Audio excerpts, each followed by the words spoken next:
it's easier for me to be a downer. Just in life, I just think sometimes I can be too much of a pessimist, and I can want to live in that sadness. And it's just not super easy for me to access joy all the time, or to access the upbeat nature of. This is Rob Ruckus. Hey, this is Kate Clover.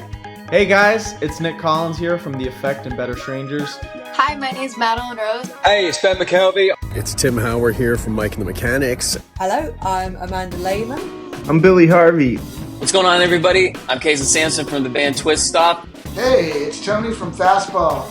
Hello, everybody. My name is Isaiah Mitchell. Hey guys, it's Matt here from the White Lakes. You're listening to Almost Famous Magazine. Come join us for this interview. Check it out, Almost Famous Magazine. Welcome back to The Hang right here on Almost Famous Magazine. I'm your host, Scott Saldinger. Here's where we hang with musicians and artists from all genres, sharing their stories in their own words. If you're new to the podcast, please subscribe and share. Please also, if you have been hanging with us before, tell your friends if you really enjoy what we're doing. We're getting a lot of great feedback, and these episodes keep getting better and better. Also, if you prefer to take your podcast on the go, you can take The Hang wherever you listen to your podcast, whether it's Apple Podcasts, Spotify, iHeartRadio, and more. On today's episode, we're going to be hanging with Nashville-based siren and songsmith Meghan Pulles, who's joining us to share her powerful journey of healing through music. She's known for transforming pain into poetry and memory into melody. Meghan creates songs that invite listeners to feel deeply and connect authentically. And as you know, if you've been watching us, we're super authentic here on The Hang, so this is going to be a great conversation. She's a proud Recording Academy member and reflects on her date. She's been reflecting lately on her debut album, Ear Baby, from 2003, and is going to offer us a glimpse, because that's leading into her next chapter, 2 upcoming albums this year that are going to grace us as she continues to evolve. Meghan, welcome to The Hang. Thank you so much for having me. Love that intro. And I love the authenticity spotlight on this show. That's something that is super important to me as an artist. We're going to get into that big time today. So absolutely. But I want to start where we usually begin our stories. I want to get to know you. I want everybody watching to get to know you. So let's start with your origin story. Did you find music, or did music find you? And from that spark in that moment that you can remember, how did get us to where we are today? So I was raised by a musician. My father was played guitar, played piano, was also an opera singer.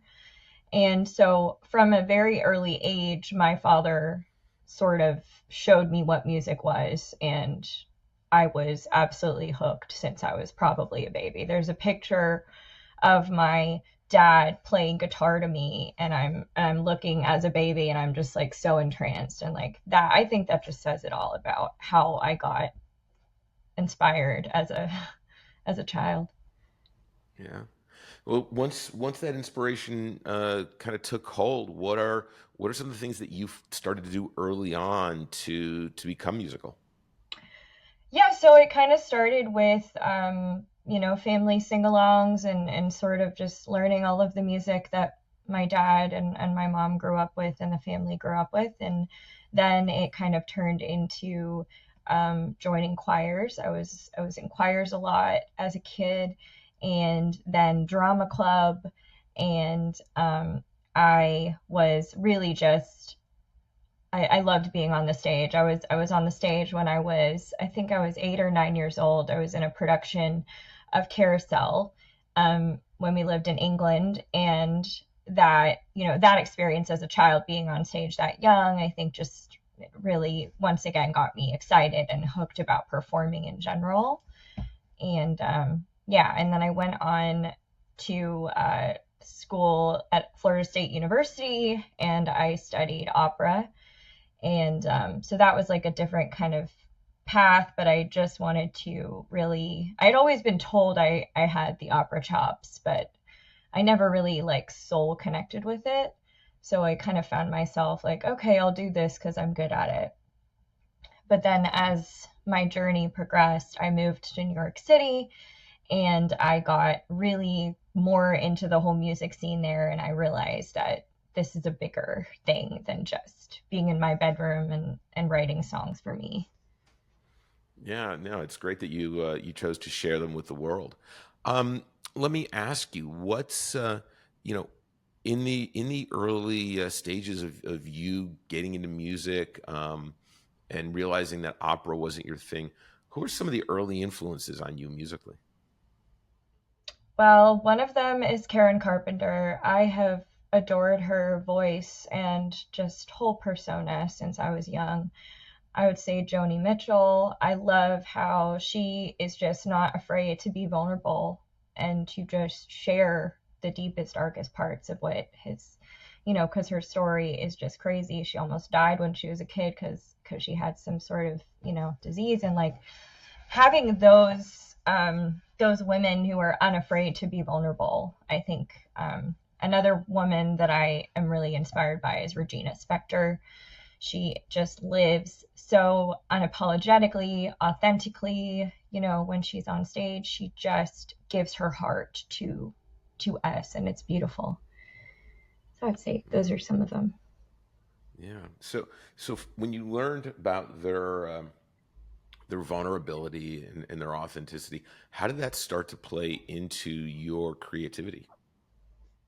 Well, I think it really started to awaken a lot of this stuff in me during the pandemic. I was living in New York City, and as we know, it was a very, very treacherous place to be during this catastrophe that we had to face. And I was, I wasn't going into work. I was working full time as an executive assistant. And so I was remote for a month, and then, or for 2 months we were remote, and then they let me go. So as soon as the universe took that away from me, I began to really sit and say, you know what, like these things that I've been afraid to share, these are the things that I think are really going to help people right now. And people just, they need it right now because what we're going through is such a hard thing.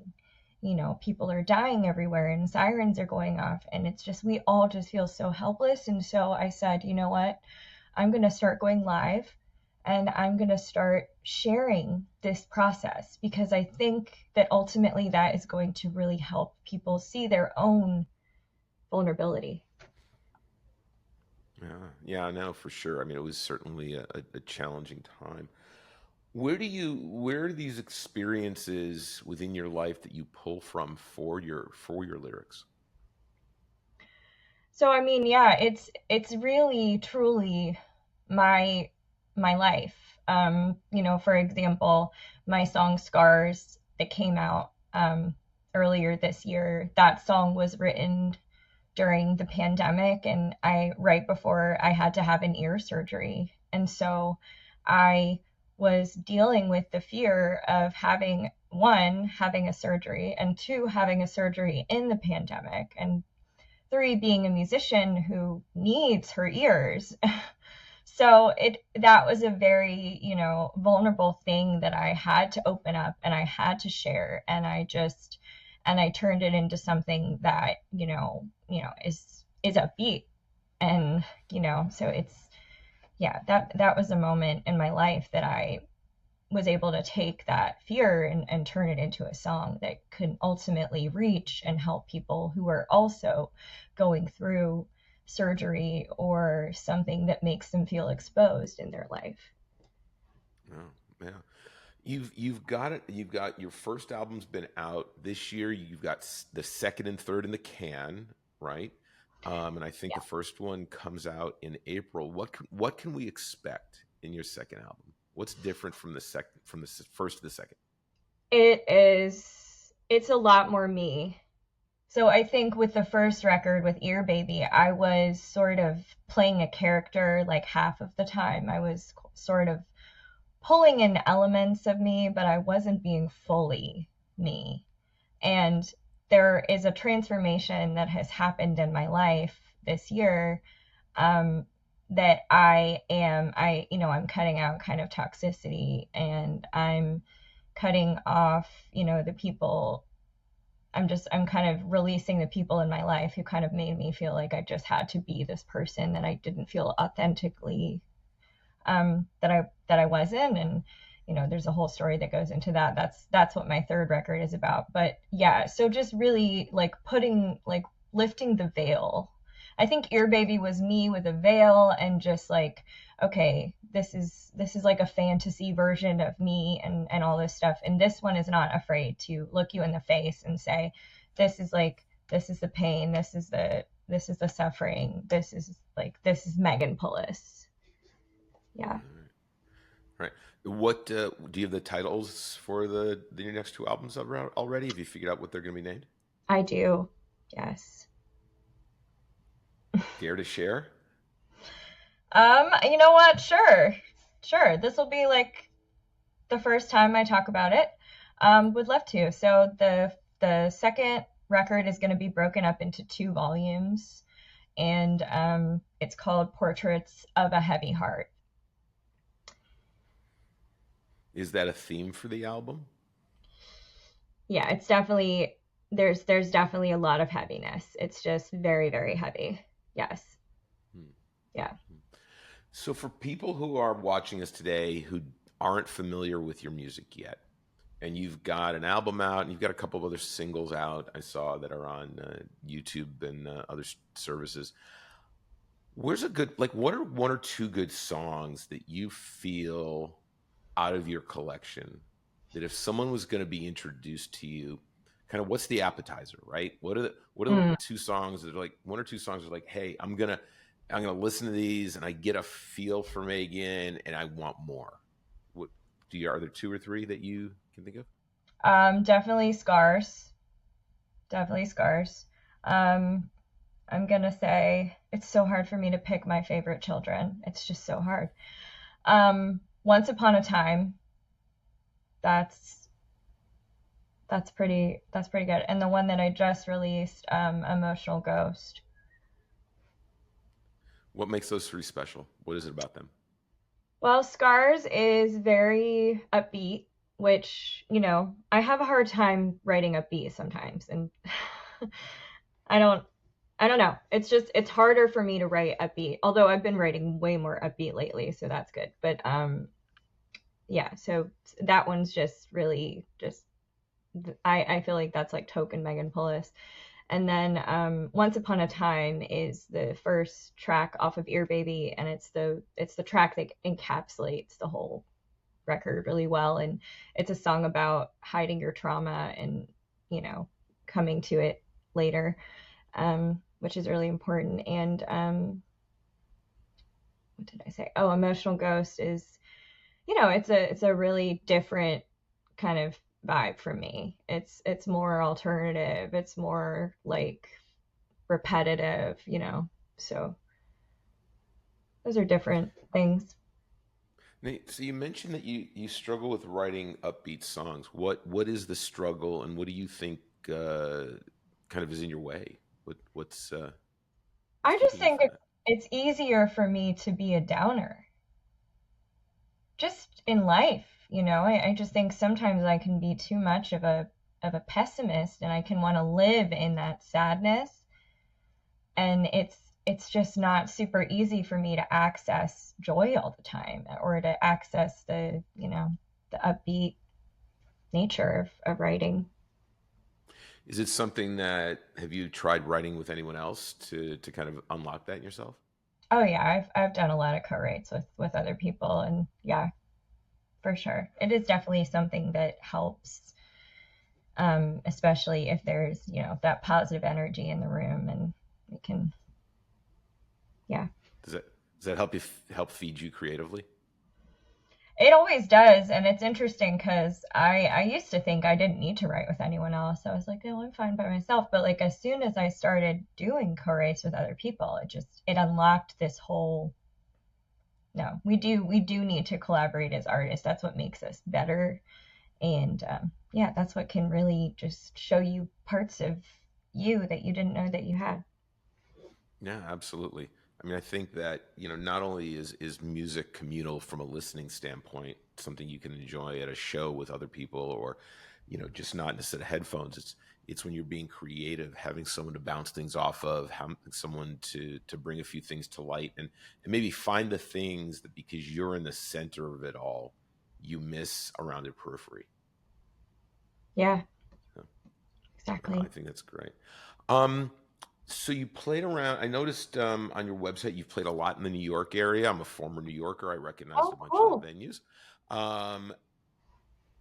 What's been one of your most rewarding live performances so far? Out of all those gigs, has there been one where you just had this kind of moment where it just came to you that this is it for me. This is where I'm supposed to be, and it just all felt right and came together?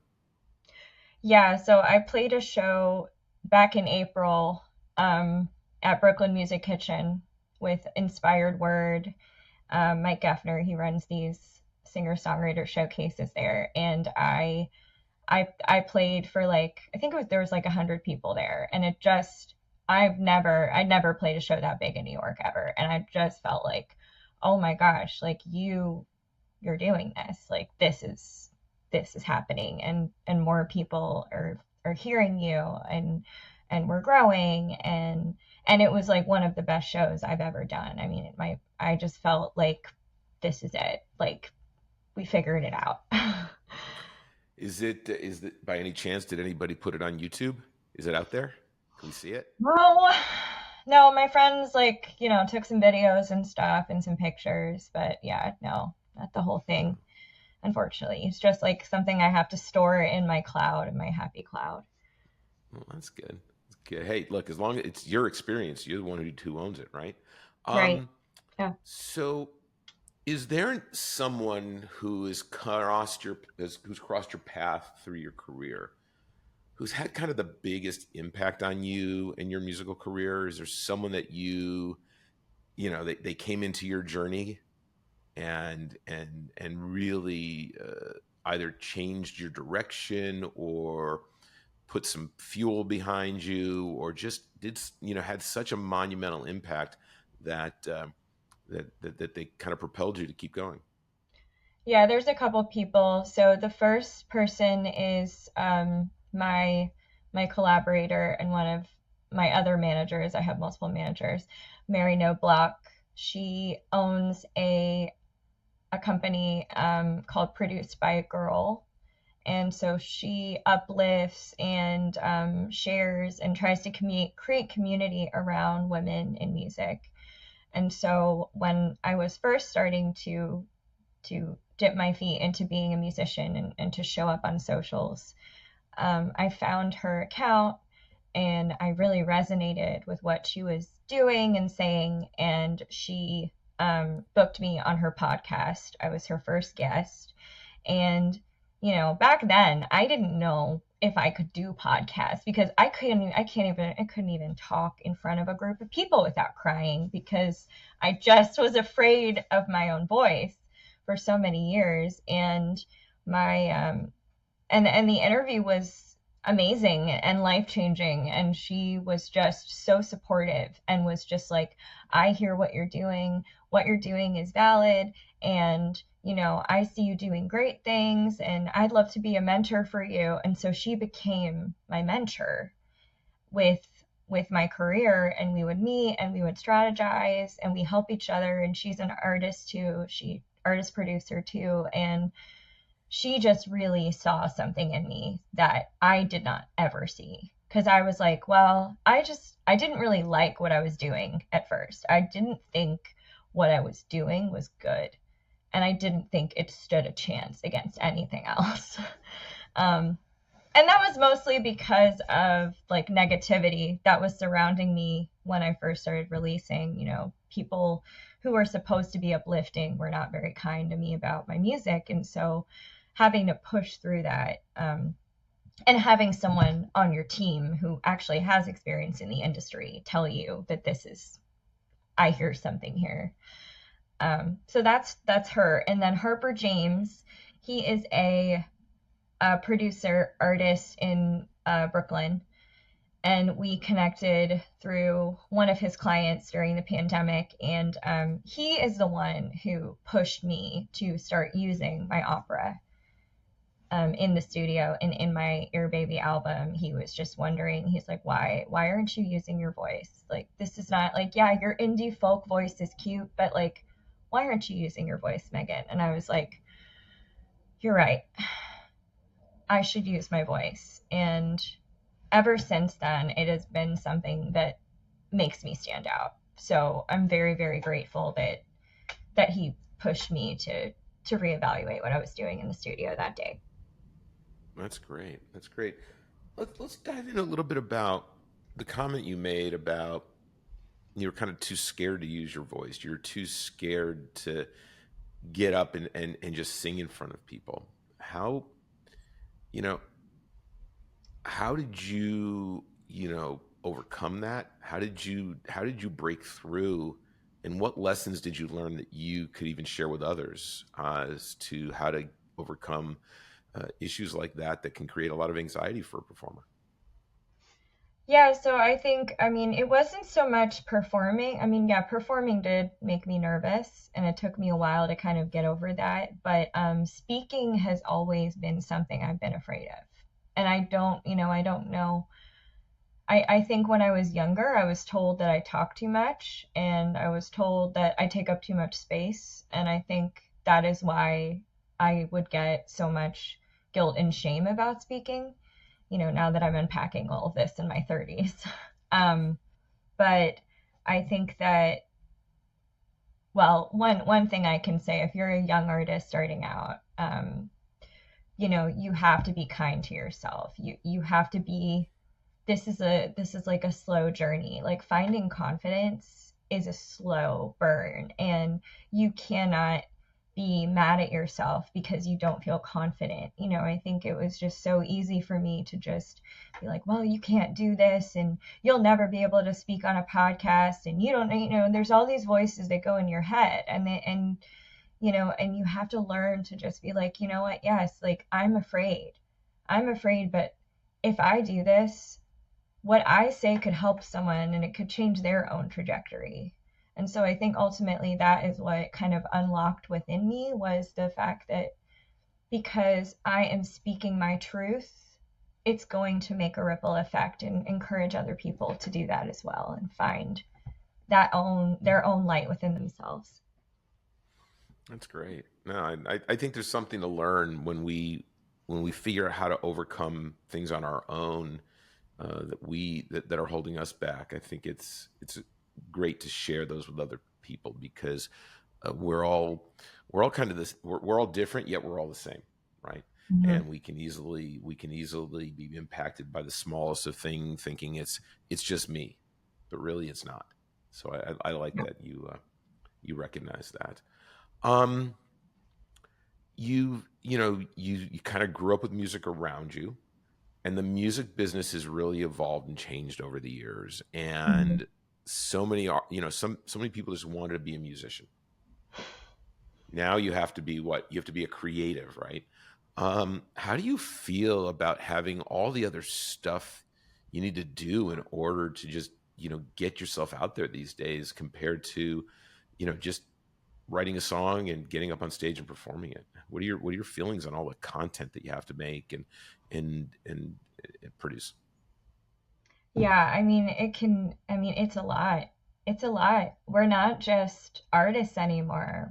We have to be pumping out, posting, and we're marketers. We have to be marketing ourselves, It's not just, and especially if you're independent and you don't have like a major label behind you, like, you're doing this all yourself. You're getting your shows, you're trying to get press, and it's a lot. It's a lot. And I think sometimes it can take away from the integrity behind being an artist, because we're not just meant to just be pumping and pumping and pumping. It's just like, we're supposed to be focused on sharing and sharing authentically. And I think it can just feel like a lot when you're constantly posting and how you feel in your head. You're like, I'm annoying my friends. They hate me. You're inviting people to your show and stuff, and it just feels cringe because you're just like, social media has just really changed so much. And, maybe some of it is good, but it does feel like there's a little bit of integrity that's lost, and we can't just be a musician or an artist. We have to play the game, right? Like, yeah. I mean, do you feel that what the business has become it gets in the way sometimes of that ability to be your authentic self in your creativity? Yeah, I do, because I do think that from the industry standpoint, there are so many expectations of us now, and especially, with this whole AI thing entering the chat, I just think it is just gonna it just like will take away from what we are doing. Like, people will get distracted by music that isn't made by musicians. It's not made by people that play instruments and that actually took the time to write a song with their mind. You know what I mean? Like, that's what I worry about in this industry, is seeing people be fooled by music that is soulless and humanless. Yeah, no, absolutely. And I can imagine it's really tough on an artist like yourself who's really pushing their boundaries on their vulnerability and authenticity. Yeah. For sure. What are some things that you do? We have good days and bad days, right? Some days we get up and we want to take on the world, and other days we're like, oh, let's pull the covers up and just like hibernate here for the day. So true. What are some of the things that you do that on those days where you just don't feel like it's a take on the world day? What are some things that help motivate you to get yourself going and dive into your creativity? I mean, personally, I'm going to say like self-care. I have been working out for like since the pandemic. The pandemic was when I finally was like, nope, I'm working out 3 to 4 times a week. It just regulates my nervous system. Really, like, it just brings me back. If I have a negative spiral or something, like, working out just clears the space. It's like my sage for my body.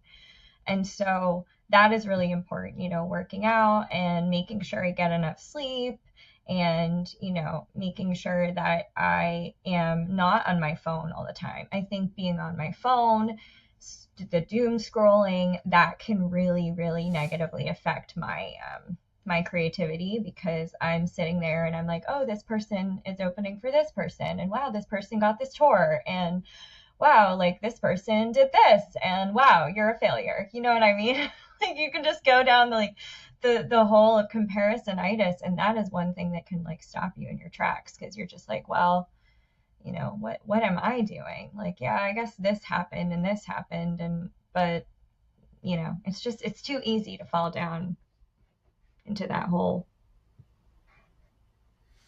Yeah, no, absolutely. And you have to have something that picks you up. For those who are watching us and hanging today, what do you want them to know you for? Like, what are some takeaways that, like, so that we get them super excited to get into your music and to follow you and to be a participant in your growth? Who are you, what space are you trying to fill musically for people? So what I'm trying to do, and my mission, for me, the music has always been a way for me to process and to heal. And it started internally in my bedroom with just me and my guitar and my feelings. And what my music has transformed into, I believe, is a cathartic space to come and feel, and to come and heal, and to come and feel like you're not the only one that's going through darkness, and that someone, who is singing to you or whatever, like, because they persevered through something, that means that you can too. And what I want from, you know, my listener or whatever. You know, they can have whatever interpretations they want. But I hope that at the end of the song, they get some light from what I have contributed to the world. That's beautiful. I love that. I love that. A couple of things that we do around here that we kind of find fun and interesting. I'm not a bucket list kind of person. I'm a go out and live kind of person. So I do a lot of stuff, right? But some people have bucket lists, but some people have dreams. If you had the opportunity to get in the studio with one other artist for a day to create with them, and we're going to put it out in the world because you never know what might happen. Phone could ring. Who would it be and why that you would want to just get into a studio with and create with? And I've got to pick one person. You know what? You've been super cool and chill. I'm going to give you two. Today you get two. All right. How's that? Scott. All right. The first person is Regina Spektor. I feel like being in the studio with her would teach me so much. I just feel that in my bones, because the way that she approaches her art and her authenticity, and it would just be a dream to get to see how she was in the studio, because her music and what comes out when we listen to it on Spotify, it's so beautiful, and it's just so compelling, and it's just like to see that, and to, you know, and to also bring what I could bring to it as well. I think would like blow everyone's minds for sure. Like, so she's the first one. And then the second one, I'm also a huge Ingrid Michaelson fan, like very huge. And I love her vulnerability and her vocals and her authenticity as well. And I think, you know, getting to collaborate with her would also just be such a masterclass, because she's able to be so dynamic and write upbeat and write sad, and she just is such a genius, and very, very, very inspired by her as well. Nice. So now I kind of like to get into your head, into when you're not making your own music. Who are a few artists, 2 or 3, that whether you're out exercising, maybe you're at the gym, or out on a walk, meditating, enjoying something to relax with, whatever, who are 2 or 3 artists that you just really enjoy listening to, and that if we were just sitting here having a drink and you're going like, Scott, I listen to so and so and so and so, and you've got to check them out. Who would they be? Okay, this is another hard one, because I'm a fan of a lot of things. I would say right now, I'll give you right now, in the past 3 days, I have been nonstop listening to Lily Allen's new record, West End Girl. It is such a bop, and it's just, I love that she just wasn't afraid to just be unapologetic in what she created. And, you know, even if it can come off as dramatic, it's like, I just think the authenticity behind that was a lot. And so that's one. And then let me see what else. I've been listening to this global music album called Sounds of Kumba. And it's really interesting because, you know, I joined the Recording Academy in July, and I got to vote for the Grammys for the first time. And I got to listen to all of this amazing music that I didn't particularly think that I would ever get to listen to. And because of being a part of this beautiful community, I got to listen to so much amazing music. But yeah, Sounds of Kumba, it's by Siddhant Bhatia.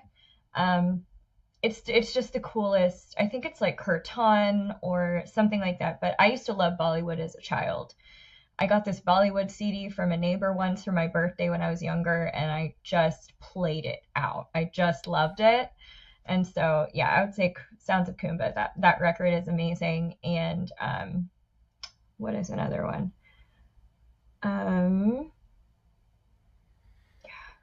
Oh, the Traveling Wilburys. I know most of them are dead, but that I just got introduced to them this year. And when I tell you, I have been listening nonstop.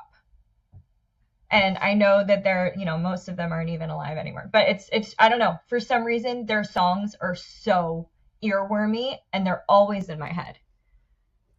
Look, they certainly had some of the greatest masters of writing of our times as participants in that in the Traveling Wilburys. That's great. I love that you've got this eclectic view of listening. I think it's important that we listen to things that maybe aren't our own genre or outside of our normal space. You never know how it can influence you. This has been great. Let's see. We've covered authenticity and vulnerability. We've got an exclusive. We know the names of your projects this year, your upcoming albums. Any shows on the horizon in the new year? Anything planned? I have not really booked anything yet. But there will most likely be an album release. One in Nashville and one in New York. So I guess stay tuned for that.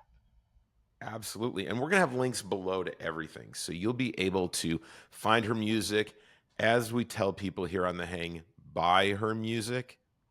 Don't just listen on a streaming service. Support Meghan's work. If you like what she's doing, if you're energized by what she's creating and it resonates with you, please support her.